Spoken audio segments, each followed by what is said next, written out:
이번에 알아볼 주식은 아크펀드에 있는 인텔리아 테라퓨틱스입니다. 크리스퍼 기반 기술을 활용하여 새롭고 잠재적으로 치료가 가능한 치료제 개발에 주력하는 미국의 임상 단계 생명공학 회사입니다. 이 회사의 주가는 11월 16일에 초기 임상 실험의 새로운 데이터가 공개되고 11월 7일에 3분기 실적이 발표되면서 지난 30일 동안 약 33% 하락했습니다. 일반적으로 이 두 가지와 같은 업데이트는 공유할 만한 좋은 소식이 있다고 가정할 때 주식에 긍정적인 촉매 역할을 합니다. 이 경우 정확히 나쁜 소식은 없었지만 주식은 유전성 혈관 부종에 대한 유전자 편집 프로그램의 일부 임상 결과가 경쟁사의 후보에 비해 그다지 유리하지 않았던 10월의 주가 하락의 영향에서 지속적으로 영향을 받고 있습니다. 그렇다면 이 주식은 여전히 멀리 해야 할 주식일까? 먼저 이 바이오텍 주식에서 나온 최신 정보를 살펴보고 공개적으로 하방 요인이 있는지 알아보겠습니다. 인텔리아의 유전자 편집 요법인 넥스제트, 이전 명칭 NTLA 2001은 트랜스티레틴 아밀로이드증 또는 ATTR 아밀로이드증이라고 하는 희귀하고 진행성이 있으며 궁극적으로 치명적인 유전성 질환을 치료하거나 치료하는 것을 돕는 것을 목표로 합니다. 넥스제트는 환자의 유전자를 영구적으로 편집하여 질병을 유발하는 문제를 교정하기 때문에 지속적인 결과를 보이는 일회성 개입이 되도록 의도되었습니다. 또한 인텔리아의 주요 프로그램 중 하나이며 현재 3상 임상 실험의 환자를 등록하고 있으며 올해 말 전에 또 다른 3상 시험이 시작될 예정입니다. 하지만 이 출처법이 환자의 유전자를 직접 편집하기 때문에 이 회사는 안전성 테스트를 위해 장기간 일정을 따라야 하며 이는 회사가 이전 일상 실험에 참여한 환자를 꽤 오랫동안 추적해야 한다는 것을 의미합니다. 또한 이를 통해 해당 실험에 참여한 소수의 환자 집단에서 시간 경과에 따른 효능 데이터를 살펴볼 수 있는 기회가 생깁니다. 11월 16일 회사가 일상 실험에 대해 업데이트한 바에 따르면 실험에 참여한 36명의 환자 중 11명에게 넥스제트는 추가 투여 없이 최소 24개월 동안 ATTR 증상을 유발하는 순환 단백질 수치를 평균 89% 줄이는 데 매우 효과적인 것으로 나타났습니다. 실험에 참여한 다른 환자들은 아직 24개월 추적 약속을 받을 수 있을 만큼 시간이 지나지 않았습니다. 하지만 지금까지의 추적 조사에서 ARTT가 재발했다는 증거는 없습니다. 따라서 24개월 효능 데이터는 아마도 똑같이 좋아 보일 것입니다.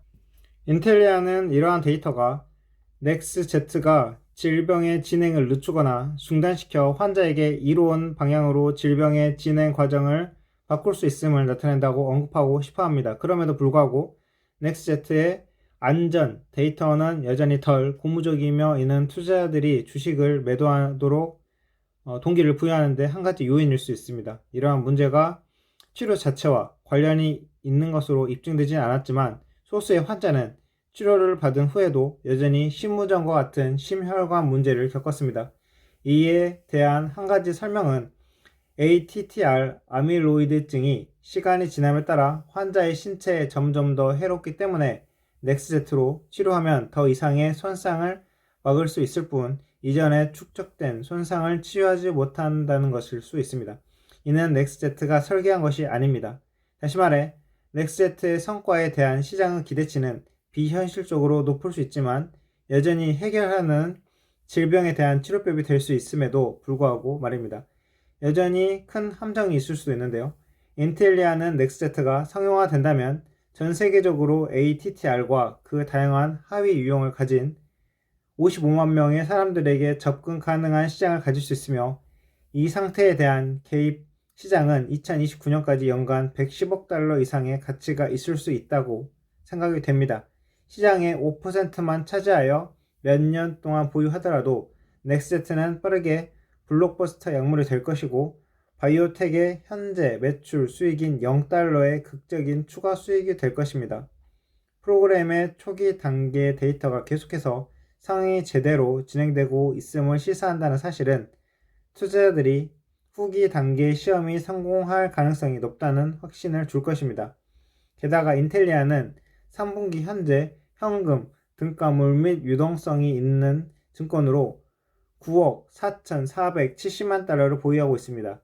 경영진은 협업에서 예상되는 유입을 감안할 때 2026년 말까지 현재의 강도로 운영할 수 있는 충분한 자금이 있을 것으로 생각이 됩니다. 2024년 1에서 3분기 총 운영 비용이 4억 4,200만 달러였으므로 그 추정치는 타당합니다. 넥스트를 출시하기 위해 더 많은 자금을 조달해야 한다면 긍정적인 임상 데이터를 계속 생성한다면 그렇게 큰 어려움이 없을 것입니다. 물론 이 프로그램이 상용화되기가 쉬울 것이라는 보장은 없습니다. FDA의 규제기관은 환자의 유전자에 영구적인 변화를 주는 것의 심각성을 감안하여 안전 데이터를 매우 주의 깊게 조사할 것입니다. 따라서 규제기관이 보다 포괄적인 안전 데이터를 요구할 가능성은 대부분의 다른 바이오 기술 후보보다 높습니다. 그래도 인텔리아의 주가가 최근 하락한 것은 과잉 반응인 듯 할 수도 그렇게 볼 수도 있습니다. 이 회사는 지난 30일 전에 없었던 심각한 장애물이 현재는 없는 상태입니다. 상당한 위험이 따르는 바이오 기술 주식에 베팅하려는 경향이 있다면 이 주식을 하락할 때 매수해서 적어도 몇 년 보유하는 것도 좋은 생각일 수 있는데요. 그러려면은 대단히 많은 인내심이 필요할 수도 있습니다. 위험한 주식이자 최근 급등하고 있는 주식인 사운드하운드 AI나 아처 에비에이션 같은 주식을 보고 있을 때 이렇게 장기간 하락을 하는 상태에서 자금을 묶어두는 것은 좀 허탈할 수도 있겠죠. 하지만 이 회사는 이 분야에 진심으로 성과를 내려고 개발을 하고 있으므로 제 생각에는 이 역배열 상태가 끝나고 여기서 5선이 20선, 60선, 120선을 차례로 올라감에 따라서 그리고 월봉에서도 방금 주봉으로 봤었는데 월봉에서도 장기 상승이 되려는 경향이 있다면 투자에 들어가도 좋지 않을까 생각을 해보고요.